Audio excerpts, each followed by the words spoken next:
Assalamualaikum warahmatullahi wabarakatuh. Alhamdulillah, kita panjatkan puji dan syukur kita kehadirat Allah Subhanahu wa taala sampai pada pagi hari ini masih diberikan nikmat sehat, sehat fisik, mental, sosial dan spiritual. Saudara-saudaraku, tanggal 9 Desember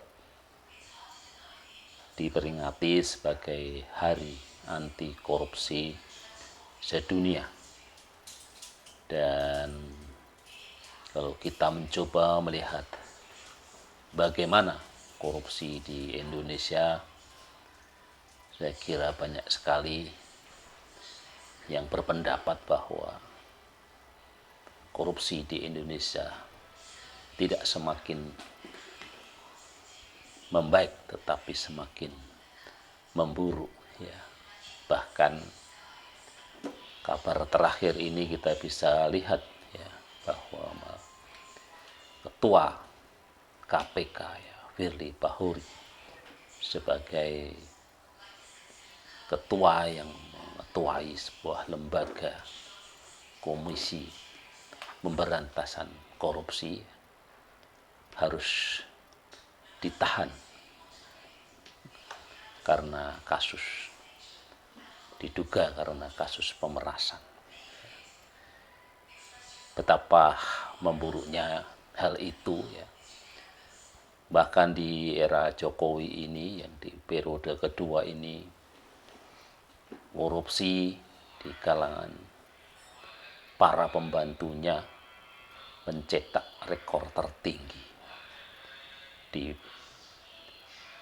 periode sebelumnya hanya 5 menteri ya, maka pada periode terakhir ini sudah 6, bahkan ditambah dengan 7 dengan wakil menteri yang terlibat dalam kasus korupsi ya. Nah,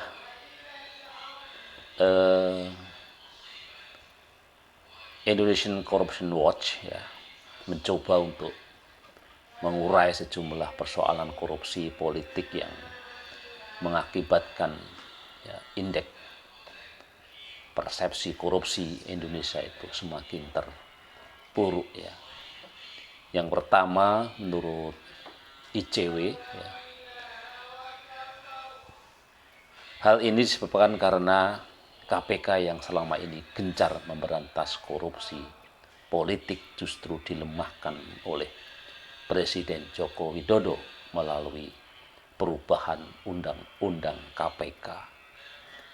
Tidak cukup itu, Presiden juga membiarkan figur-figur bermasalah memimpin lembaga anti rasuah.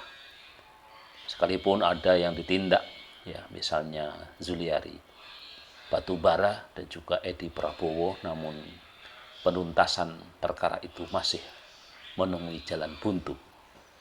Sehingga wajar saja jika responden yang terlibat dalam pengumpulan data untuk penilaian IPK menaruh rasa pesimis terhadap pembenahan sektor politik.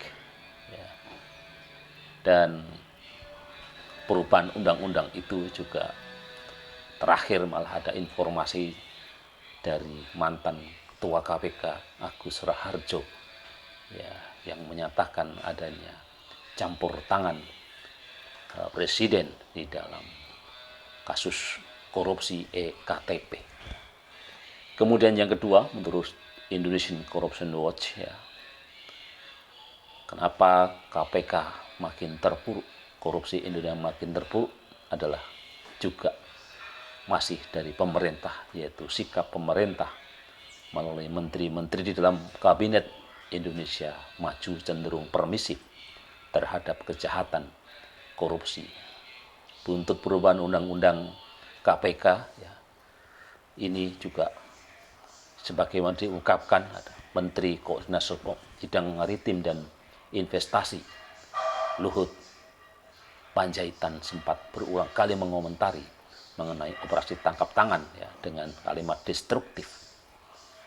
Momen lain dibilangkan oleh Menteri dalam negeri Tito Karnavian, yang mana beberapa waktu yang lalu dalam kutipan sejumlah pemberitaan meminta aparat penegak hukum tidak menindak kepala daerah, melainkan fokus pada pendampingan.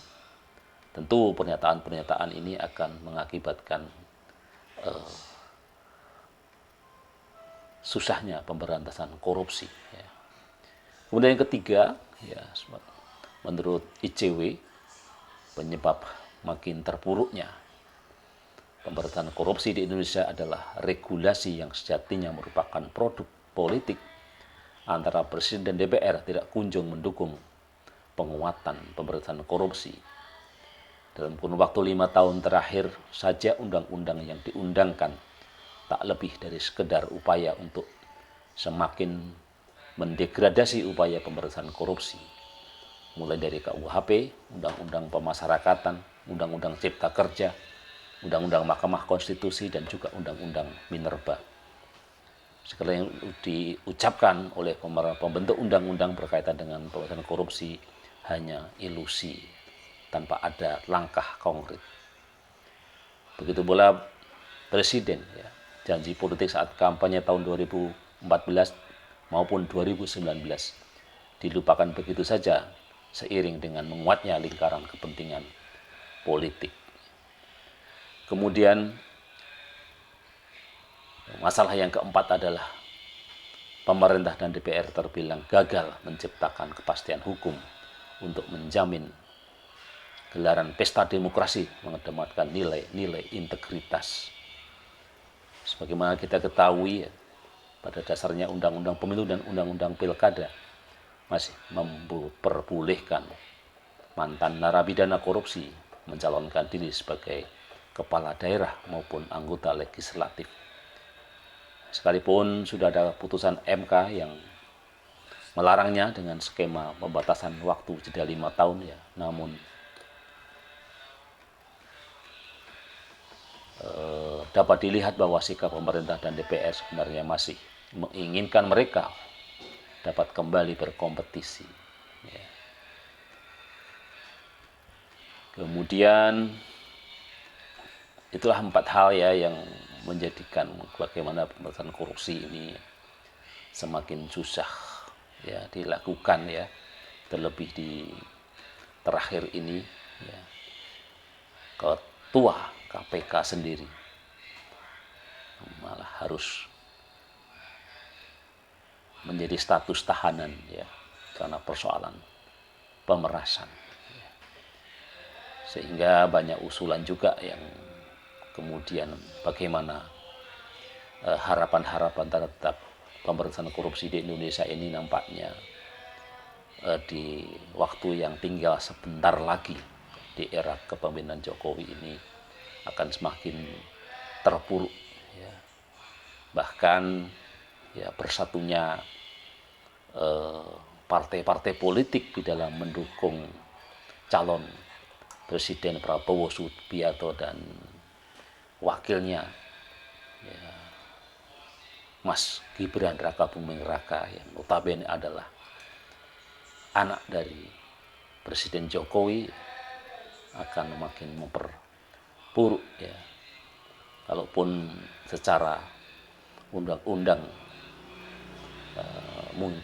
banyak mengatakan legal, tetapi karena diputuskan oleh sebuah keputusan yang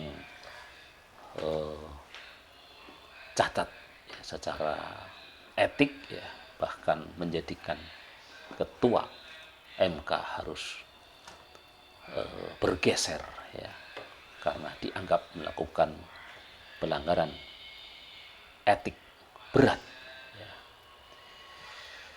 Baik, inilah renungan, ya, di hari anti korupsi sedunia. Ya, agak pesimis, ya, dalam apalagi di waktu dekat ini kalau korupsi ini bisa berkurang. Tentu semua akan tergantung pada siapa yang menjadi presiden Indonesia. Jadi tentu kita berharap ya presiden ke depan menjadi memiliki PR yang berat gitu ya dalam konteks pemberantasan korupsi. Tetapi